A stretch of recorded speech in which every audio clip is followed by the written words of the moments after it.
What's up, guys? Welcome back to Engine25 Reviews. My name is Brandon, and this week we're talking about Prey on Hulu. Prey is, of course, the newest movie in the venerable Predator franchise. It started in the 80s with Predator, directed by John McTiernan in 1987. This movie is directed by Dan Trachtenberg. And I am here with my good buddy, Chris Ethridge. How you doing, Chris? I'm doing great. Doing great, yeah. Chris is he's a movie director, he's a writer, he's done a lot of very awesome things in the independent horror space. He's just an all-around cool guy, and I'm very happy to have him here. Let's I'm gonna get rid of that thermal thing because it's kind of fun, but it's a little silly. How you doing, Chris? What's going on with you? I'm doing good. Hey, there's a new Predator movie out, and it's actually really good. There's a couple of years ago there was a new Predator movie out, and I had much different. Good. Yeah, it was less good. I had very different things to say about that one. Yeah. So absolutely. Did you see the first Predator movie in the theater? No, I was a little too young for that, but okay. I definitely saw them on like cable. Shortly, yeah, that's what they were. Predator and Predator 2 were all the way like that was one of those movies that was always on like TBS on Sunday afternoon. And I watched both of them God knows how many times when I was way too young to be doing that, even with the TV edited version. Right, yeah. But so it's had its ups and downs. It's a weird franchise too, right? Because it's got two like real close together. Yeah, and then big chunks of time between the second and the third, and the third and the fourth. Mm-hmm. And then now they've kind of, yes, you got to throw in the Aliens versus Predator too. Those sort of count. I always forget those. They sort of count, and those came out when I was in high school. And you know what? I went to see that first AVP movie in the theater like 3 times, even though I fully knew that it was terrible. Yeah. But it was, it was a good time. And then I actually I still really like Predators with Adrian Brody. I would say it's the weakest of those three of them, but I think it's totally solid. It's got a lot of good ideas. There just some things about it that don't quite work, but it's totally fine. They strip it back to basics and it's cool.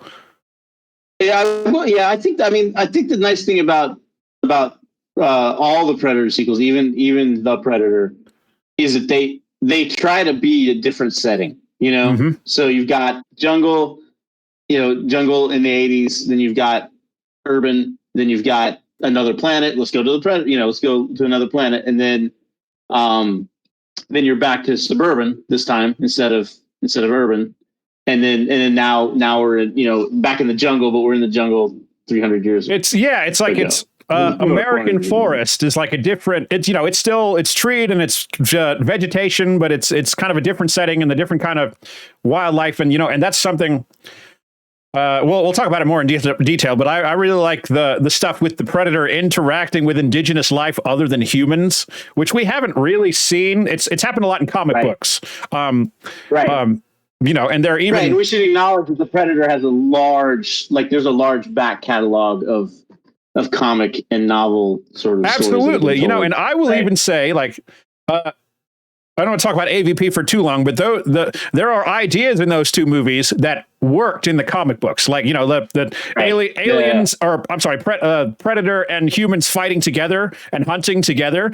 That came out of the comic books. In the comic book, it was cool. In the movie, it was a cartoon. So didn't quite play. It didn't really work. So. We have a new movie. This one's directed by Dan Trachtenberg. It went direct to Hulu. It's another case of them kind of all right, let's look back at the first Predator movie, because that's the one that's kind of unanimously loved, and look at what worked. And they really strip it back to basics. I don't see budget information on this movie. Maybe but it's got to be pretty modest. Comparatively, sure. Yeah. Or honestly, it might be a similar budget to that first Predator movie because that was made dirt cheap, but 40 years ago. So, who knows? But, right. But, and it's a new setting. I would bet it's in the 40 to 50 million range. You think it's that much? I was aiming 20 to 30, but I don't know. There's enough. They're using animal CGI. I think the CGI is enough to make it a little bit more expensive. Right. I could be wrong. I mean, it's just a guess. Yeah. it's with lost my train of thought there. It's direct to Hulu, and it's kind of a new setting. It's American wilderness, and the main characters are Comanche, which is a very, very cool thing in that, like, it's not something that's really happened before. I was trying to think. Did you ever see Apocalypto? I have not seen Apocalypto. I've heard interesting things about it. I've heard it's pretty decent, but I saw it in the theater. It's a Mel Gibson movie, so take from that what you will. But it's takes place in Central America during like the height, or during the decline of like the Mayan Empire, and the whole movie is all the spoken language is in ancient Mayan, which is very cool. Right. And that's probably the closest thing to this as far as like a vibe that I can think that I've seen. Just good, and it's. They're both very unique as far as cinema. And this movie actually has a Comanche language dub. The main movie is not in English. The main movie is in English, but there's a Comanche version if you go to the special feature side of the Hulu page. And I was just watching that before we started, and it's definitely very cool. I almost wish the movie was in Comanche because it's a dub over. Like the mouths are moving in English. It's pieces though, right? Because they talk in Comanche some in the English version, and so he actually tweeted out that some parts are Comanche spoken and some parts are dubbed. Right. Okay. Yeah. There are specific expressions and stuff like and probably things that are relevant to Comanche language and heritage that I don't understand, but there are of course. Yeah. But there are so specific lines are spoken in the Comanche language.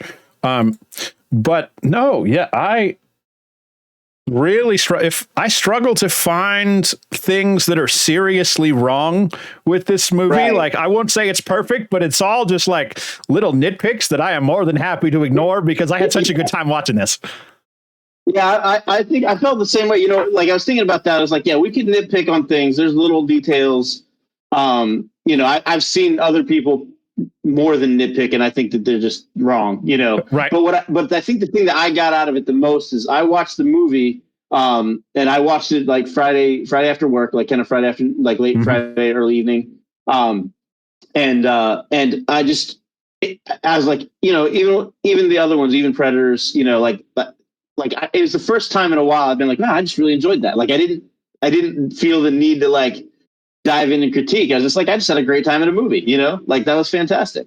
So, it's especially for a moderate budget, like direct to streaming kind of movie. Right. It's science fiction. That could be hit or miss. It's from an older franchise that's had more than a couple movies that like didn't quite hold up, like to make the cut. So it's like, this. That we live in a world where this could have gone very, very differently, and I am just thrilled to say that I enjoyed it so much. You know what I mean? Oh yeah, absolutely. It really is fantastic, and streamlined, and and what's really neat about that movie too is that the Predator is just a part of it. There's a human conflict between two groups of humans as well. Absolutely. And just human versus nature. Like there's all like a lot of like real natural, perfectly reasonable conflicts and challenges have nothing to do with the Predator, and then they just add the Predator in on top of that. Right. And like there was so nicely. Already this stuff going on. In the Comanche culture, like a lot of cultures, women are often not, they're not the breadwinners, they're not the hunters. And this character, the main character played by Amber Midthunder, is trying to prove herself as a hunter because everybody says she can't do it. And that could be, that's an interesting enough story without an alien in it. And like you said, like they encounter nature, and there's a lot of layers of conflict here, even though it's like overall very simple. It's very, very streamlined, and everything works together. All those pieces work together very well. Yeah, absolutely. And I really like how they handled her character too, because she's absolutely, she wants to be a hunter. That is clearly her goal. She thinks she's ready. And as you watch at the beginning, when she's fighting, she's not ready. Like she's almost there, but she's not quite. And so she has to like grow over the course of the movie to be ready, so that when she fights the Predator at the end, she is ready. And I just thought that was, just again, just a good, strong personal arc for her character. You know, like everything about this movie is, like you keep saying, streamlined, and I agree. It is absolutely just very tight and very well done and thought through. You know. I want to touch on, you mentioned her arc, and we'll discuss a little more in detail in the spoilers, but like especially the first two Predator movies, and to a degree Predators also, you know, it's Arnold Schwarzenegger, and he's this like gruff military guy, you know, like he's a soldier, he's a tactician, and the Predator is this, you know, it's we kind of guess that it's among its own people, it's pretty skilled, you know, so it's a good alien hunter versus a very good human hunter already before the movie even starts.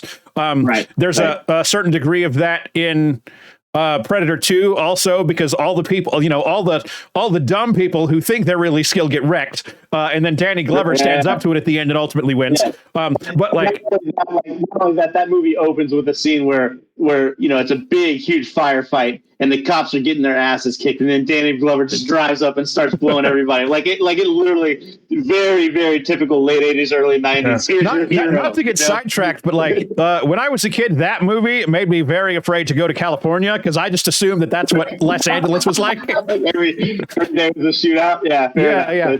And then like, you know, like RoboCop made Detroit look like a fucking disaster. Anyway, but the main character in those movies is already like top of their game, kind of, you know, whereas this, that is not the case here, which is like an interesting take on it. Like she grows a lot over the course of this, like, and it's a challenge for all of them, but you know, she has to prove herself to her tribesmen. She has to prove herself to herself, and she has to really learn how to fight this thing. Whereas like in the original movie, the Predator kind of gives up because like it legitimately gets injured pretty badly, but just like, all right, if I have to go, I'm taking you with me. And then in Predator 2, like he actually bests it in a fist fight, but like this one, I really loved like the use of the alien technology, and how like a Comanche who was like never seen anything like this, you know, like the Predator has projectile weapons, like, you know, guns or what have you, but in Arnold Schwarzenegger and Danny Glover know how a gun works, and they know how to avoid getting shot by a gun. So like that's a new, you know, it's a very, very new, very cool environment for this to take place in. Agreed. And I like that they scaled back. The Predator's technology was scaled back a little to assume that it's also 300 years older, right? Well, is there anything else you want to talk about in kind of general terms? It's obvious that we both really like the movie. We'll move into some specifics. Yeah, I think we could acknowledge real quick that Dan Trachtenberg, this is his second sort of franchise where he's come in and sort of invigorated it a little, right? Because I love 10 Cloverfield Lane. I think it's one of I love 10 Cloverfield Lane. I don't think Cloverfield's a good movie. Yeah.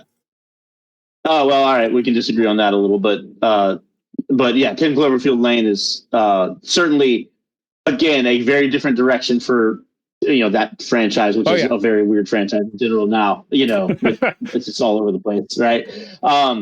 But he seems to be very good. And I think this one also started life more as I think that he had a story about, you know, a Comanche woman, and then kind of got like grafted the Predator. And I don't say grafted, but like kind of weaved the Predator into it.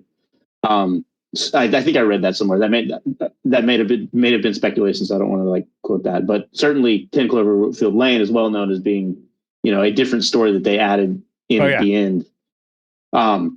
But he seems to be really good at that, you know, and just another like just fantastic film from him, you know. I agree completely. And on that note, I do want to say to viewers that we're going into full spoilers. We're going to talk about the story. We're going to talk about alien tech and all the various pieces of it. So if you haven't watched the movie yet, you absolutely should. But let's talk about the tech. We talk about, you know, everything is 300 years earlier. She doesn't have guns. You know, they shoot with they fight with tomahawks and spears and bows and arrows. the alien technology is also a little bit different. It doesn't have the plasma caster weapon, but it does have the laser thing, which is kind of a different take on that. It shoots a projectile spear. The targeter shoots spears, or little like mini arrows or whatever, that they find wherever the laser's going. So we'll talk about how that's relevant. I want to touch on for sure the cloaking technology. Because there's a thing in the other movies where it's like every time the Predator gets wet, the cloaking kind of flakes out, right? But that doesn't happen here. But also, like, the look of the cloak. Number one, it's 2022, and we can do more interesting things with CGI. And I'm not gonna beat around the bush on that fact. But the cloaking technology in the original movie, like, it was kind of a shimmer, but it was much more difficult to see than it is in this movie. Like, in this one, it has like a different texture. It's like little beads almost. So it's they do a good job of making it a little clearer, right? Yeah. So and I was kind of probably overthinking it. And okay, so over time, their cloaking tech has improved, but whatever makes them more invisible is also sensitive to water. Sure, I'll go with that. That makes enough sense to me. I'll also, and I bring it up because reading yesterday some interviews with Dan Trachtenberg, he was talking about things that influenced the movie and, like, specifically the technology. When she is fighting with or practicing with the tomahawk, and she ties a rope to the axe so that she can yank it back to herself. Which the physics of which are a little questionable. But I was just like, wow, this is a lot like the God of War game. And then later on, the Predator. You love that game. Yeah, the Predator has a shield that pops out of its wrist gauntlet thing. And the way, like, it has two blades that pop out, and then it extends to complete the circle, like, which is right. Yeah. It fans out to make a complete oval shape. That is exactly like how the shield works in God of War.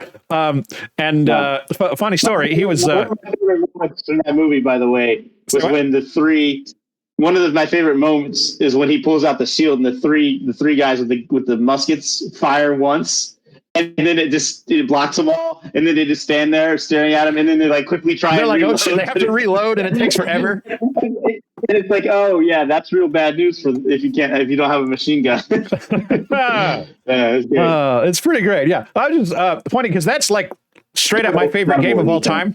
And he's just taking ideas from God of War. I will say that the axe thing, the way that she does the axe, that if that actually worked like that, then we would know that that's how people have used axes forever, for centuries.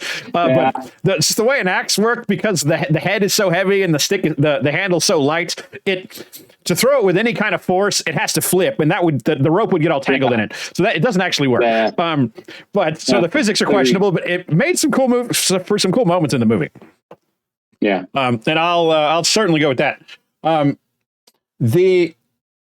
The look of the alien is a little bit different. I love the helmet, where it's like the bulk of it is like the skull of some kind of creature. And like the mandibles actually stick out the sides, which is new. Like you can see them, yeah. Yeah.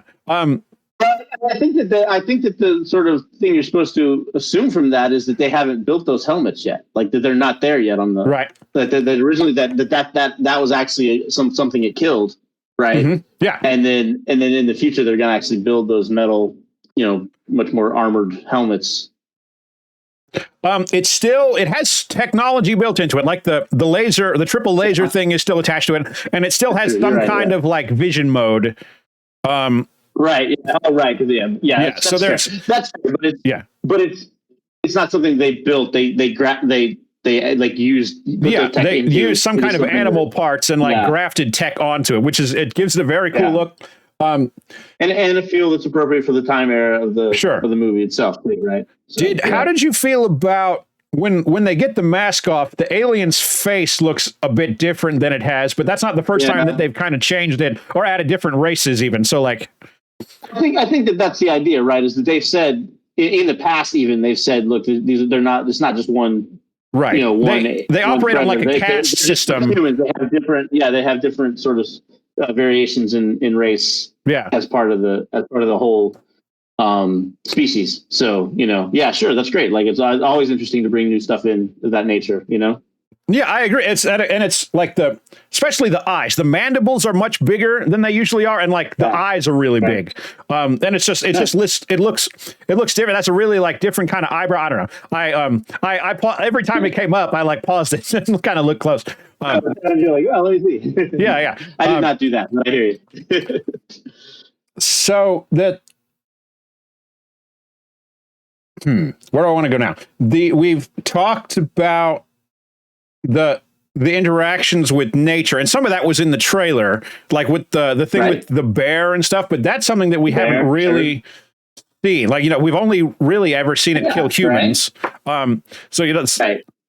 Before they ever really interact with the creature, the humans are off doing their own thing, and then we keep seeing wildlife. Like, okay, there's a rat that gets eaten by a snake, and then it captures the snake and skins the snake, and then later on we see it get a wolf, and then Naru's character, played by Amber Midthunder, is hunting, and she runs into a bear, and the bear is trying to get her dog, so she attracts the bear, and then she has to hide in a beaver dam. Oh, yeah, we should talk about that dog for a while. We should talk about that dog. I was so scared they were gonna do something to that dog. The whole movie, you're sitting there going, "Oh, they better not kill that dog. They better not kill that dog." And it's just like, and it's so great because like it's just there and everyone's feeling it. Everyone's like, no, don't you dare touch that dog. So it's just an added level of tension. But yeah, and the dog was, I assume, real, but obviously the bear was CGI. I don't know about the wolf. They did a lot of animal CGI. What's that? The wolf, it had to be the things that they do. Yeah, for sure. But some of it. But sometimes they'll have a real one and then they'll model of the CGI. It just depends. But yeah, no, I mean, and I think that's where, like, I've seen some CGI complaints and it's almost all around the animals, and I'm like, we're still not there. Like we're closer, And that bear they did a really good job. I don't know what you got in your living room. I've got an Atmos soundbar now, and nothing anywhere close to that. I just bought that a few months ago, and it's been the best thing ever because it fires up to the ceiling, and it's behind, and the way that they had the bear when it would hit thunder, like it's when it was pounding as it was running, was just amazing. Like, you could feel the room shake a little bit. I was like, they did a lot with sound to like help make the CGI feel a little bit more real, And I agree that the sound design is stupendous across the board. Yeah. And that's they know when to give it to you, and they also know when to hold back. Like, they really emphasize that the Comanche hunters are really attuned to their surroundings, and it's like every sound of nature is relevant to them on a hunt. So Naru tries to sneak up on them, and it doesn't work, right? Because they hear her coming, and it's like, no, you're not listening for me. There's something else out there. It's like, no, we just hear you. That's all it is. It's and then the click. The little trilling that the creature does is used in a really smart way. Like, so it's he's always there, he's always watching. He doesn't want to fuck with you right now, but he knows where you are. Yeah, absolutely. And that's such a great element of the Predator universe anyway. Noise, but they used it to maximum effect in this one for sure. Yeah, there's just a number of, in the original Predator movie, they go into the visor, like, I might say a little too often, but like in this one, there's this like, and Naru hears it, and everybody else thinks she's crazy. She's like, they just play that little trill, and she's like, and that's everybody else is just kind of they're this up until there's well, they go on a hunt. There's a mountain lion that has injured a few of their hunters, and they go on this big hunt to catch the mountain lion. And her older brother Tabe, what's the actor's name? It's Dakota Beavers. Dakota Beavers. Yeah, and I think it's his first movie even, which is great. And his first, and he was fantastic. Yes, he was. Yeah. She has this idea. It's like, okay, let's lure the mountain lion to us. So we're going to be looking for this thing for days, right? And some of the hunters are like, no, that's not hunting, that's trapping, and we don't do that. Right. So her older brother decides, all right, we'll give you a chance. We'll go with your plan, and it lures the lion in, and it wrecks it to get one of their other guys gets gored by the lion, and then Naru she falls out of a tree and gets hurt pretty bad. Yeah. So they take her back to camp, and she wakes up, and then later on her brother comes back with the lion, and later on in the movie he admits, if you hadn't weakened it, I wouldn't have caught it. It would have killed me too. So you might be onto something here. But it kind of lends credence to the idea that he had this idea for a Comanche hunting movie, and then it's you know how to make this better. Yeah. This is we need more predators, right? just add some predators in. It'll be great. No, yeah, I think so. That actually reminds me, one of the few things I did have a little nitpick on was please. She gets hurt there, and then she gets there's a plot line with these traps. The European trap. Oh yeah, she gets stuck in the bear trap, and that would break your leg. Right, she injured her leg, and even if it didn't break the leg, let's for the sake of argument, let's say it just ripped into her leg. Good, you can't run the way that she has to run later in the movie. You just can't maneuver after that. I think that was a. Go ahead. I just think that was a tactical mistake. Because I understand why they did it from a plot perspective, but it definitely is. It's the only time where I was like, oh, suspense. Yeah, and they had already shown the dog's tail gets stuck in one of the traps too. So we know the traps are around. Right. I was just gonna say, I have not stepped in a bear trap, but even just last year, I had a pretty severe ankle injury. And it's I was not walking for 2 weeks, and it took months to get over it altogether. But so I could barely get up and walk to the bathroom for that first 7 days. It was terrible. So that's certainly a suspension of disbelief thing. But I do like the alien gets caught in the bear trap at one point, and it just kind of gets angry, and it picks up the bear trap and throws it to one of the white dudes.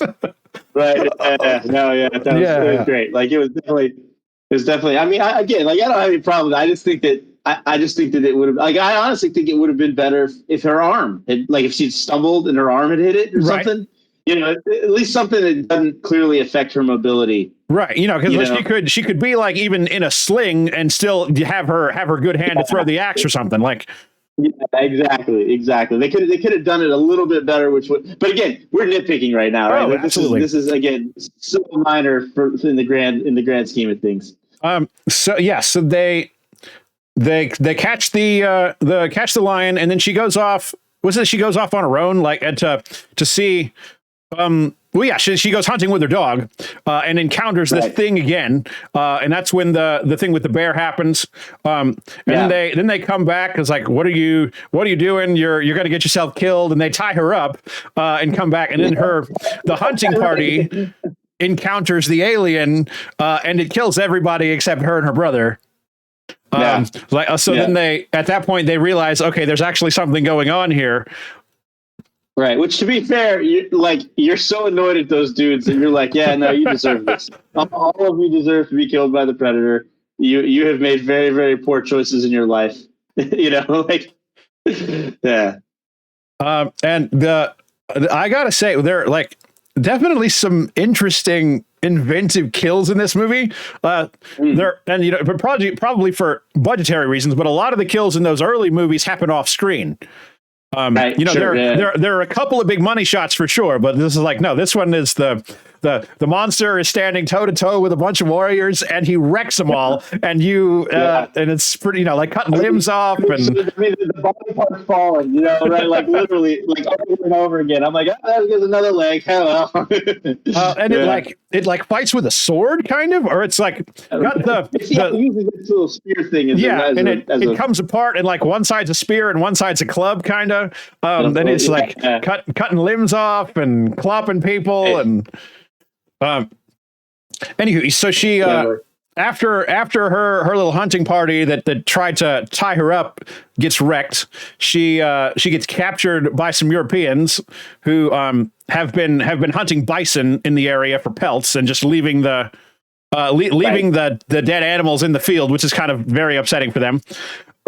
It's very, very against the cultural concept of like treating the animal with respect as you hunt it, and use all the parts of the animal, absolutely. Right? Like it's so she's pissed at them too. Yeah, absolutely.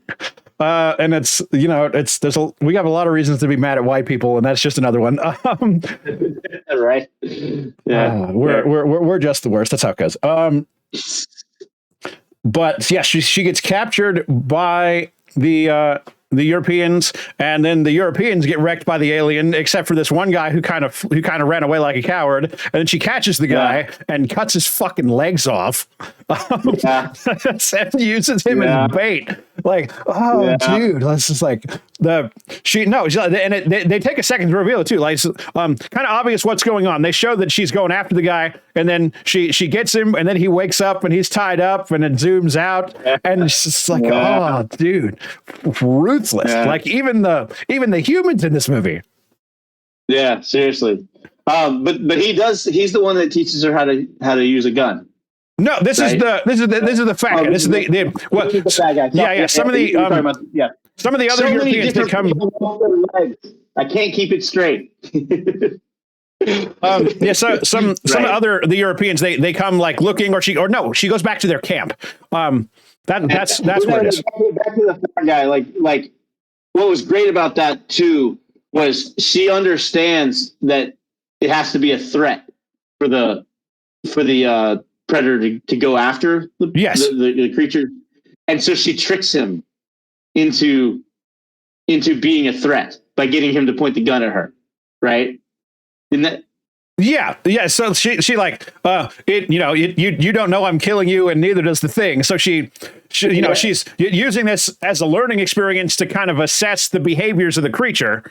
And then that's just like, it's really smart. It's smart for her. It's smart writing. It's smart characterization. And it's just a very I felt physically uncomfortable. Like it's a really effective scene. Like, and then the creature tears the guy apart.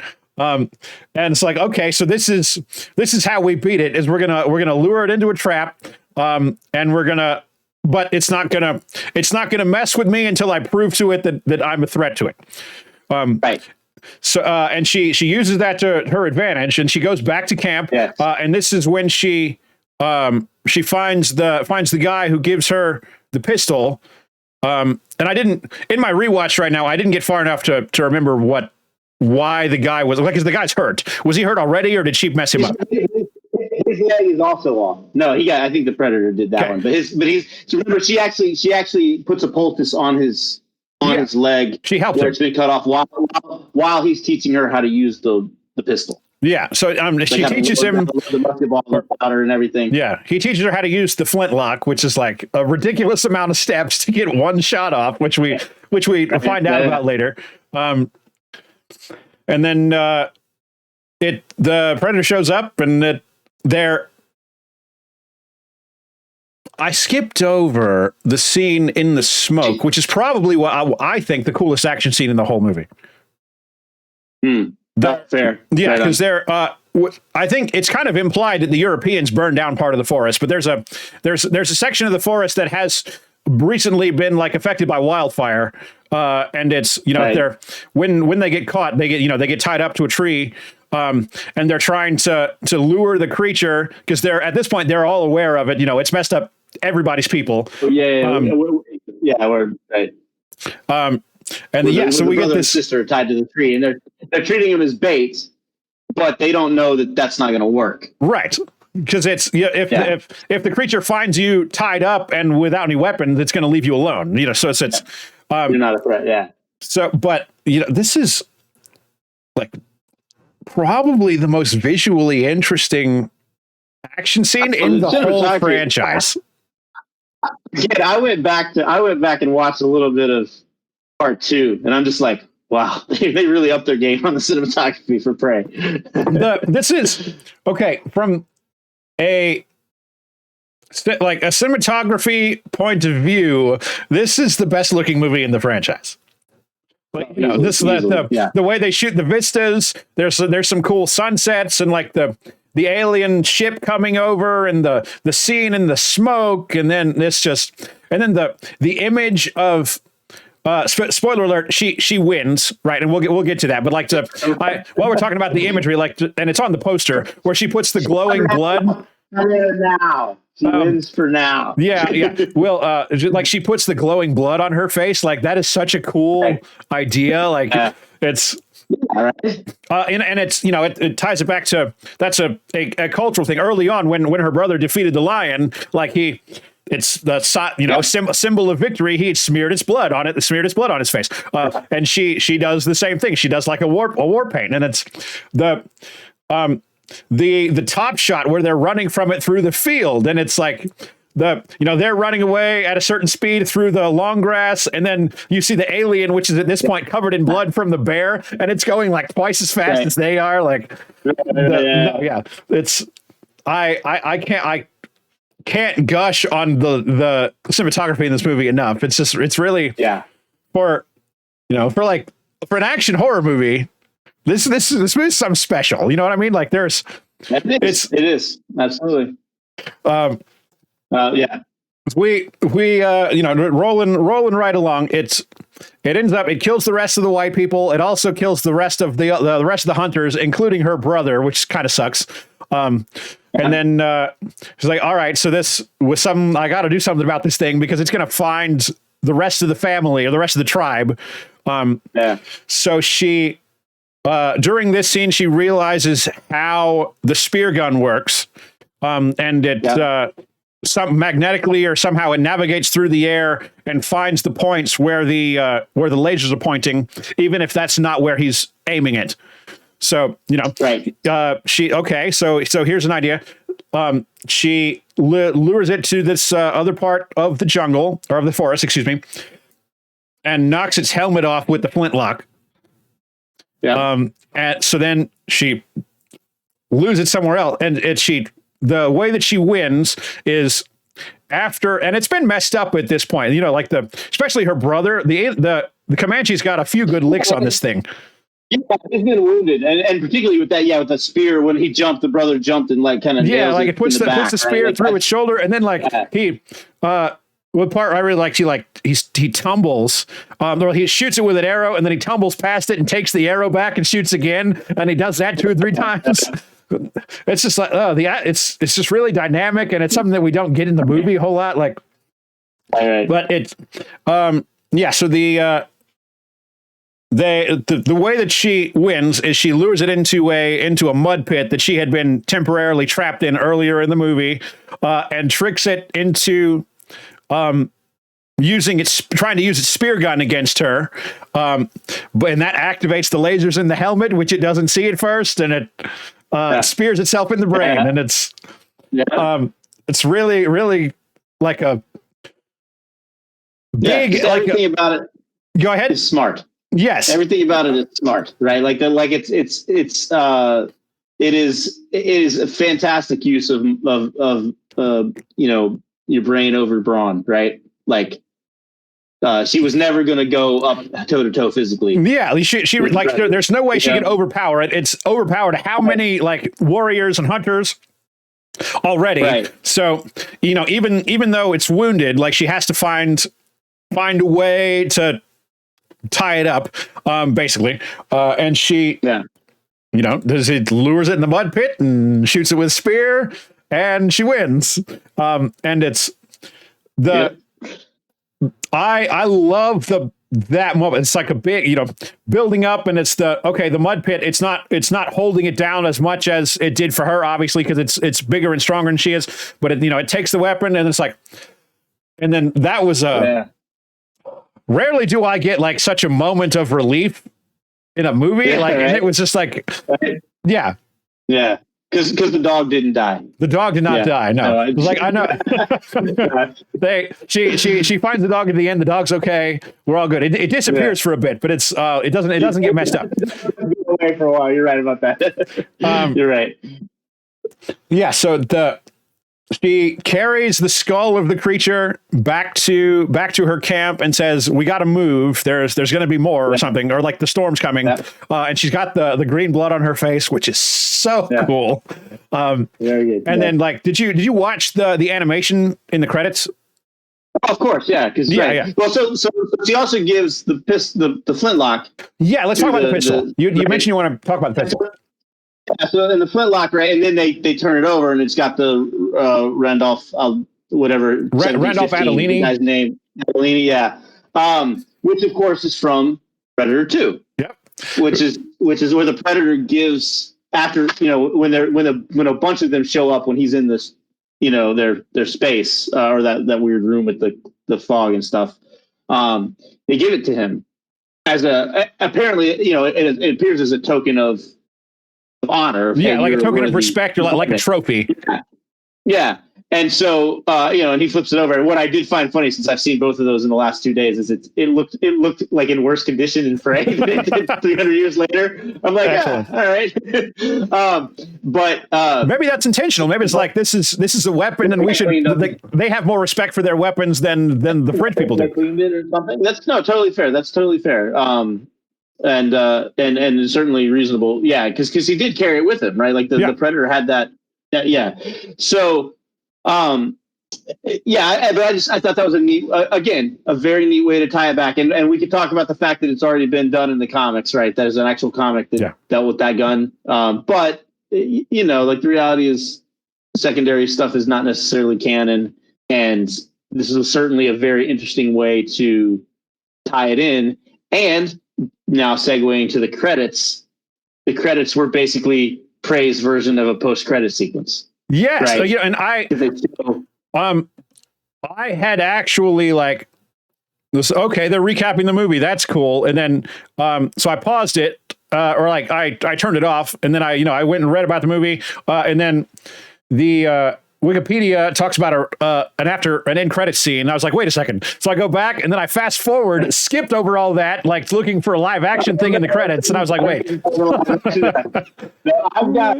Marvel has trained me. At this point, if it's a franchise, I don't care. Like, I don't care what it is. It could be like the third Christmas Prince movie on Netflix. Like if it's a franchise, I'm gonna watch the credits.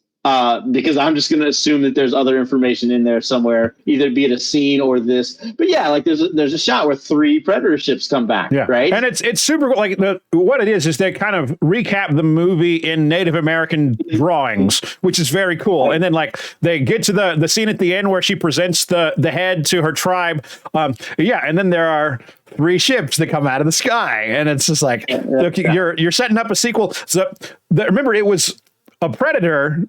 We just talked about it was a Predator that has that pistol several hundred years later. So somebody comes back and gets the pistol back. Like that. It's really interesting how they use that piece of information and then that still, and those 2 things are enough to know, hey, there's another conflict. There's and they may or may not. Yeah, they might make a sequel. They might change the setting. I would prefer, personally, I think it's kind of interesting if they just left that alone and let that be, I agree. Like something happened after this, like after the Predator 2018, like maybe this franchise is done, but after this, like I want more movies, but I would prefer, absolutely. 100%. Yeah.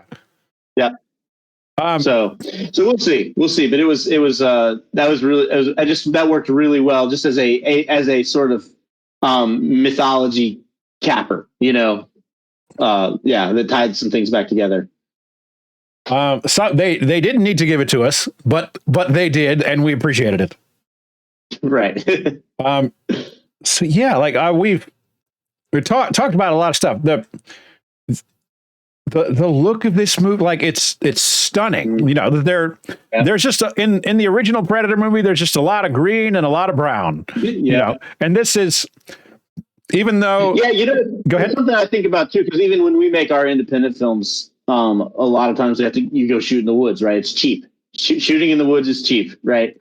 So I think about that a lot too, because there's not a lot of films that can make shooting in the woods look different. Right. I think about The Ritual, if you've ever seen that on Netflix. David Bruckner's early feature. The Ritual. I don't think The so. Ritual. Yeah, they went out to I think one of the Eastern European countries into this really special forest, and and they shot the hell out of this thing. It looks so good, and that's what this reminded me of. Is I didn't really feel like I was in a normal forest. You know, I felt like it was like that the skies and the mountains in the backgrounds, even in the forest shots, they kind of would let that bleed through in the background. You know, right? Like it just made it feel different. And I think that's just a lot of credit is due to a lot of people spend a lot of time walking around in the woods to find places to shoot this movie. Yeah, you're absolutely right. And it's I just like, you know, I feel like I'm just gushing on it. There, I would talk. It deserves accolades. You know what I mean? Like it just does. The stuff with the aliens, like, or not with the aliens, the animals. Anytime they use the aliens' blood a lot in this movie. I talked about the when she smears it on her face, but like, you know, like the dog bites him, and then it's like, okay, so it throws the dog away, and but it hasn't killed it yet, and it goes down into a defensive stance, like, and you can see the glowing blood on his teeth, like it's so cool. And they splashed it on, like, so when he's invisible, like it actually showed definition a lot, you know, like of the predator's body. Yeah. When the cloak was on. So yeah, it was again, a lot of fun. They knew it, like they just had a plan, and they executed it so well, you know, on all fronts, pretty much. I don't know if I want Dan Trachtenberg to make another one of these, or if I want him to go do something else, but whatever it is, I'm here for it. I think he should do something else, but I get it. I get like the problem is, like, yeah, he's done something very successful. You're like, oh, do some more of that. But I don't know. Like, this is nothing like in Cloverfield Lane. It is not. Maybe just go do something completely different again. That's awesome. Like, I mean, that's what we were. I just did an episode about Nope last week, like, and that was our whole thing. Is that, you know, there's 3 horror movies, but they're not really very similar. You know, they're all 3 of them have a very different vibe. So it's like, dude. I haven't seen Nope yet, so let's copy that. If you guys want to hear about Nope, go look at my episode from last week. But anyway, no, it's just go make something different. And again, like, I want more Predator movies, but I really hope that they find another cool setting that we haven't really explored. Maybe go to Antarctica and do it better than AVP did. Sure. Yeah, exactly. I mean, there's lots of things. I mean, they could do Off-World again. Just do a different type of world too. You know, like there's lots of things that you can do. So I hope that I hope that the studio executives don't learn the wrong lessons from this, is a good way to put that. Does that segue us to our next thing? Sure. Okay. Yeah. Let's. If your game, let's do it. We both love Prey. If you're a fan of the other movies, you should watch it. Like, honestly, like if you're just a fan of sci-fi and somehow haven't seen Predator, like, I would still check this out. But this movie's great. It's very, very respectful of Native American culture, which is very cool. And it's just it's really something special. And this movie should have come out in theaters. And that's going to be the last thing I'm going to say about Prey. Agreed. Yeah. Agreed. 100%. So, so what Chris just hinted at is there's been a lot of stuff going on this week at Warner Brothers Discovery. The rampage of David Zaslav continues. Okay, Chris, you have directed you've directed a movie, or you're in post-production on a movie that is already filmed about a minor superhero that you were entrusted to by a major studio, and then that major studio is purchased by somebody else, and the new boss says, we're not going to release your movie. How does that make you feel? Yeah. Oh man, I don't have like the ability to really process what, like, I can approximate what that would feel like, but that has to be the worst feeling in the world, because like the amount of work that goes into making a feature film is on any level, right, is just particularly one that's got I think we've read 90 million now is what it was up to on the budget, which is, not a $200 million film, but it's also not. It's not insignificant. I guarantee it costs more than right. I guarantee it costs more than Prey did, like by a significant amount. Right?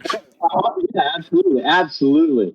So, and big actors, right?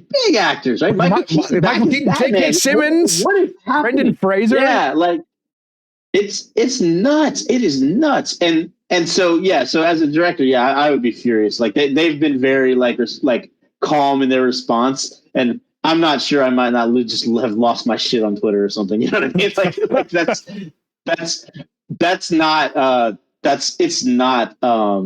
it's not a good look.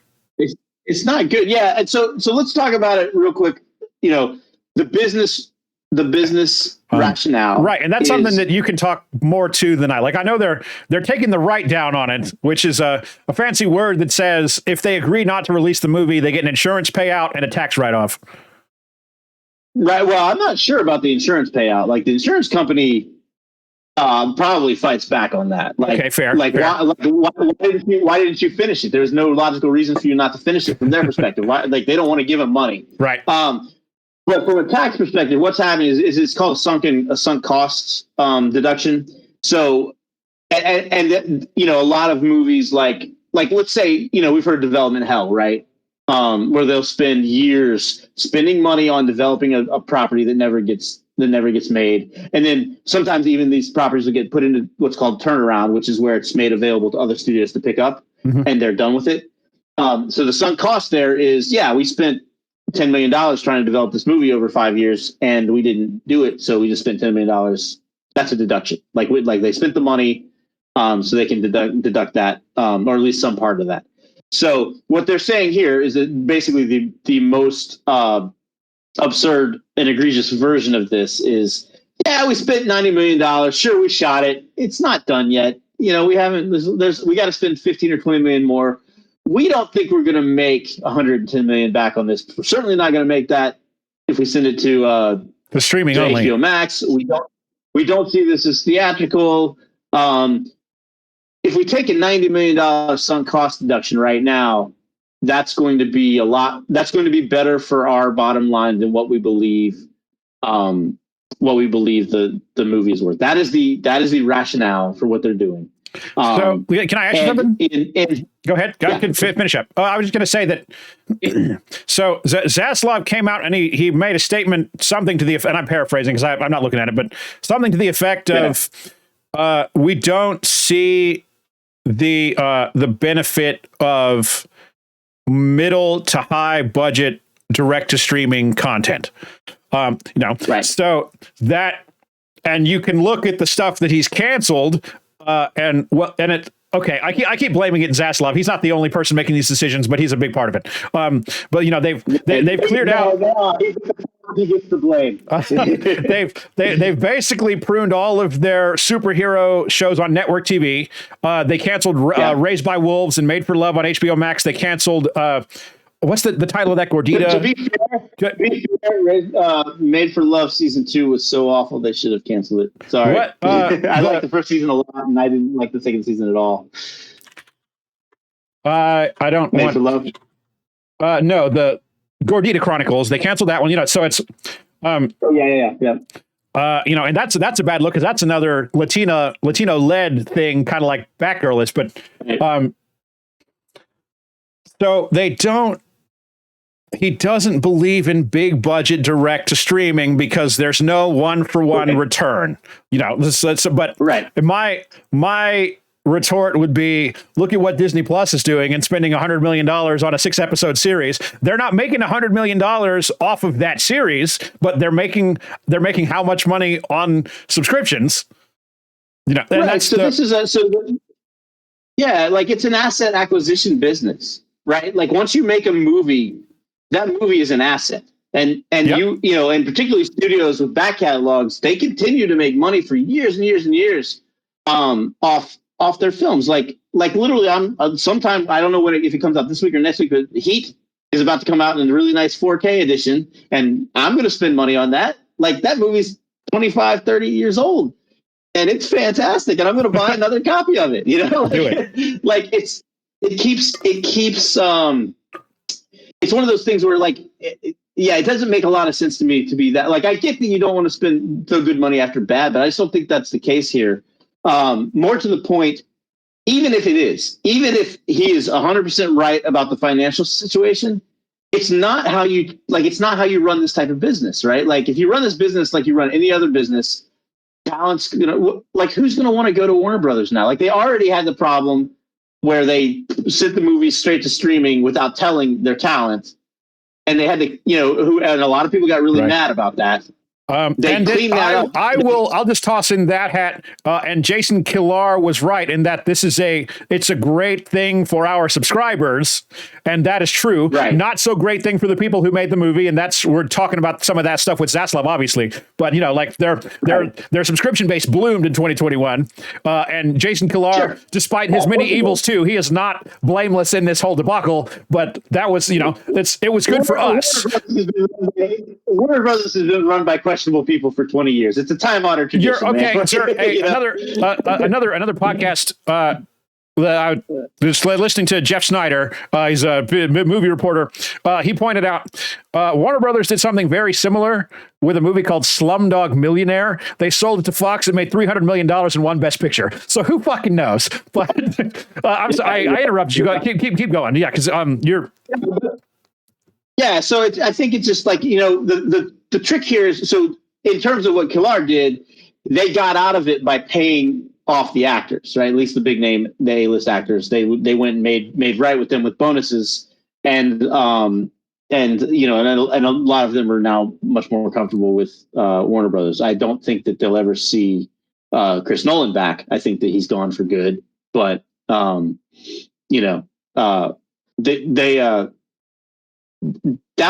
they already had to deal with that. And now what Zaslav is saying to, again, A-list talent, very large, big names, you might come do this work and sure, we're going to pay you, but it may never get released.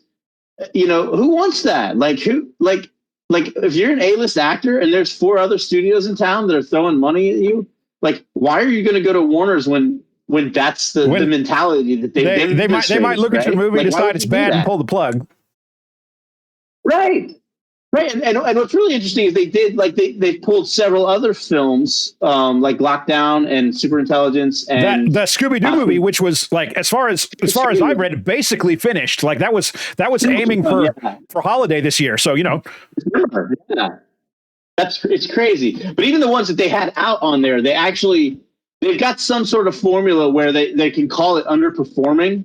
And so, and as a result, they can say this is like, it's almost like, here's a good example. At least I think it's a good example, right? Let's say I'm a bookstore, and let's say I've got an old computer book from 1999, right? Like I've got like a Pearl 1.0 textbook or something. That's no longer a useful book at all. So they can mark it out and throw it away. That's what they're doing with Lockdown and Superintelligence. Like they're basically saying, these didn't work out the way we thought. They did not achieve a high value for us. So we're going to take. So again, you have to throw it away. So they're gone. Those can't release it in whole or in part. Right. Those movies, but they'd already been released, so they have to take it off and then never do it again. Now those movies, at least Lockdown, I know has a Blu-ray like in another country. So because the rights were in different places, so they'll still be available to some degree, but not in the U.S. And then Batgirl, who knows? Like, I mean, I assume I assume Batgirl gets leaked. I assume that that's what happens. Is at some point Batgirl gets leaked in its current state, which is not finished. Right. I can't hear you anymore. Sorry, I hit my cough button and forgot to turn it off. You and I had texted earlier in the week before when they first announced the Batgirl thing, before we got a little more info.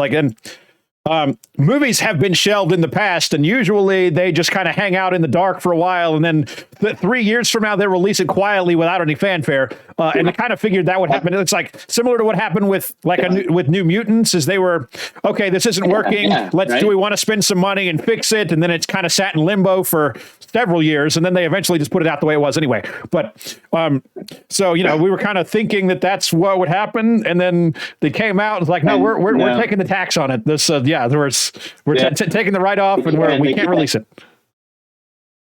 Which is just, I mean, it's wild. It's wild. The reason it's caused so much stir in the trades and everything, it's just not usual behavior. And, and the thing is, it's not just, and again, it's disrespectful to the filmmakers. Like, I get that there's a bottom line. I get that they brought him in to fix the fact that they're bleeding money, but I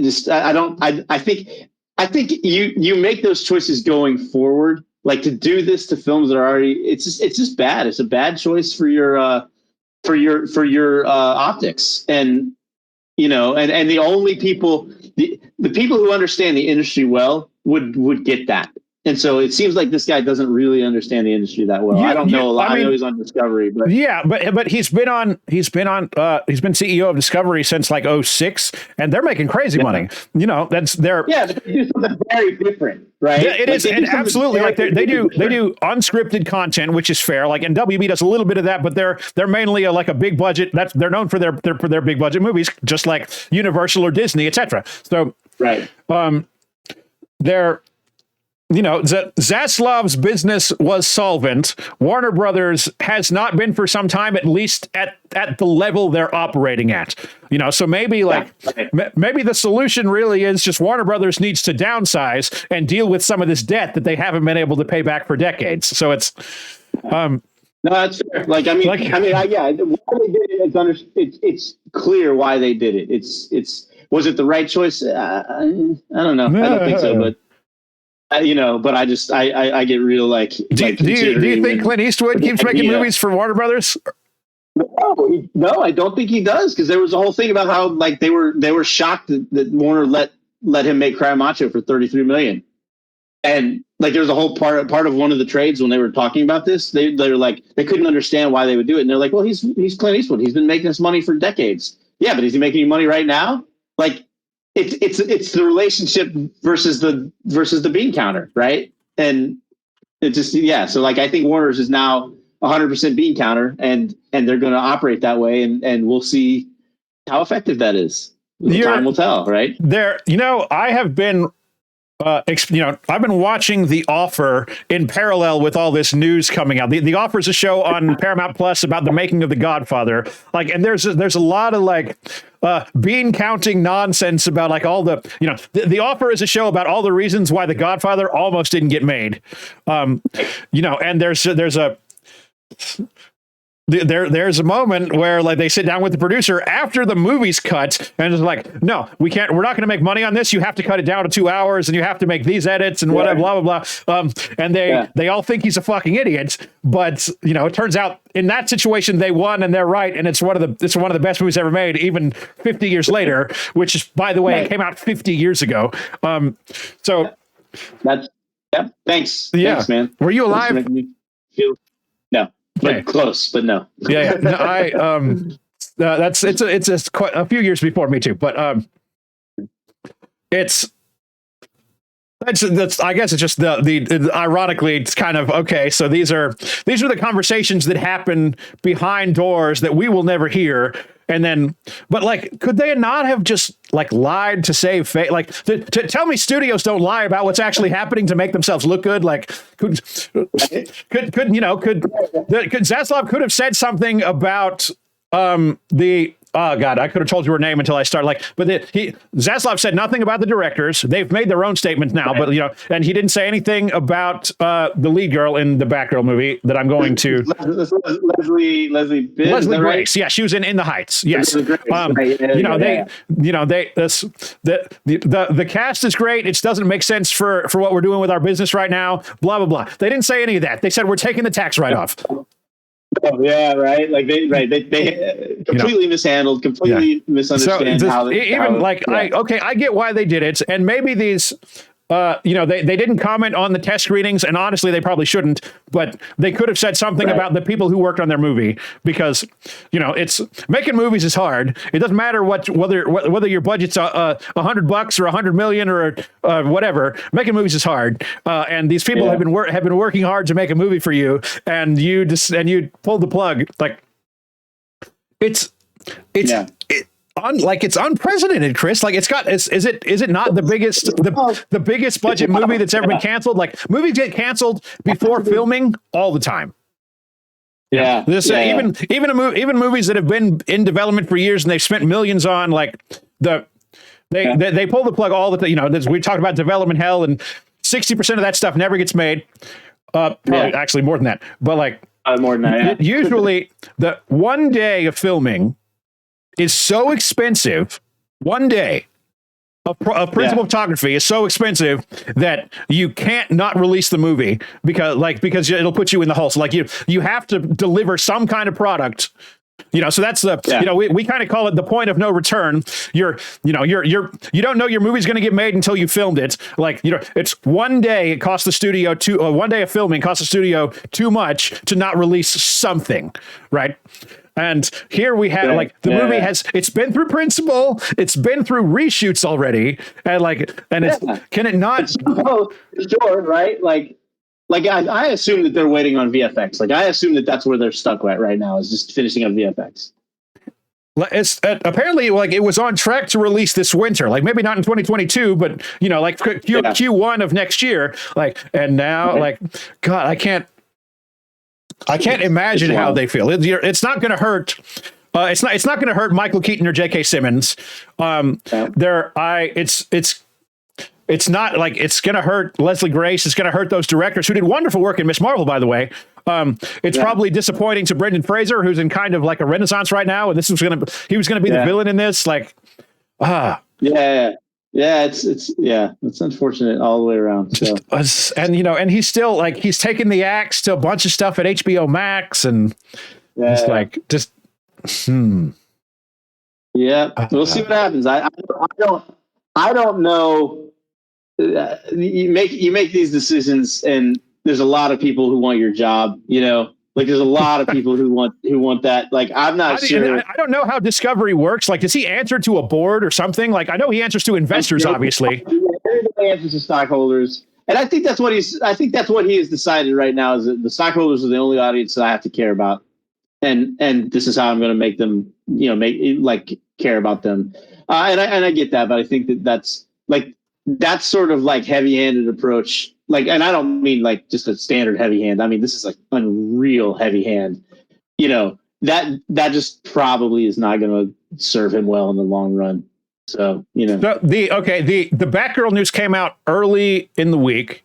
More news has come out basically every day since. It is now Sunday evening as we record this. What do you think happens Monday morning at Warner Brothers? What do you think we hear about tomorrow? Can there be more big news? I don't know. I think what we might see this week is a smattering of people saying, I'm canceling my Warner's deals, or I'm going to step away from these movies that are in development because I'm not comfortable. That might be something we see this week. Hey, people, thank you very much. Anyone who still happens to be listening to this, because we're at this point we're just talking because we're mad. But if you're upset about Batgirl, or you don't think that he's being fair to these people, or there was something on HBO Max that you wanted to watch that you're not going to get to now, cancel your sub. If they see 10 million people cancel their subscriptions in the next 30 days, then they might have some of these conversations again. Right. Yeah. Yeah, that's a tough ask, but I hear you. Like it's the right thing to like. It's definitely the thing that would get somebody's attention. So yeah. Anyway, thank you very much, Chris, for being here as always. Chris is he's a director. I've done 2 of his movies, and one of have we done? I don't know. I've been on other people's shorts, and you're always around. But we've been friends for. Say what? Like you're doing Dana's thing next weekend, right? Yeah, we're doing another short film for another director, actually Dana Nofke, who's been on the show before. We're working on that together next weekend, and we've known each other for a good long time. And he's a good buddy, and I appreciate him being here. What do you got going on right now, Chris? Anything you want to plug? I got a short that's almost done that I shot last December. It's dragged on a little bit, unfortunately, but getting there, getting almost done. And you were going to work on that, and then your foot. Yes. Okay. I was just about to snarkily ask, why didn't I do that? And it's because it happened 2 weeks after I broke my ankle. So it's exactly that's why. And then I've got another one coming up that I don't know when it's going to shoot yet. I'm hoping for September, but it's getting pushed a little bit because of some other like work obligations I've got. But it's based on the Kevin Smith Kilroy Was Here thing that's been shown up recently. Nice. Okay. And that'll be fun. Yeah, that's good. I think it's gonna be a lot of fun. I have high hopes for how that's gonna turn out. And then just writing a couple things, and then getting ready to hit festival season. So like all the good horror fests are coming up. I'm gonna go travel a little bit and see friends and watch good movies. Have fun. Send me some recommendations to review on my show. I will absolutely. And of course, my name is Brandon. I'm Engine25 on all the things, sometimes with an underscore. And this has been another episode of Engine25 Reviews. Thanks for watching, everybody, and go watch a movie.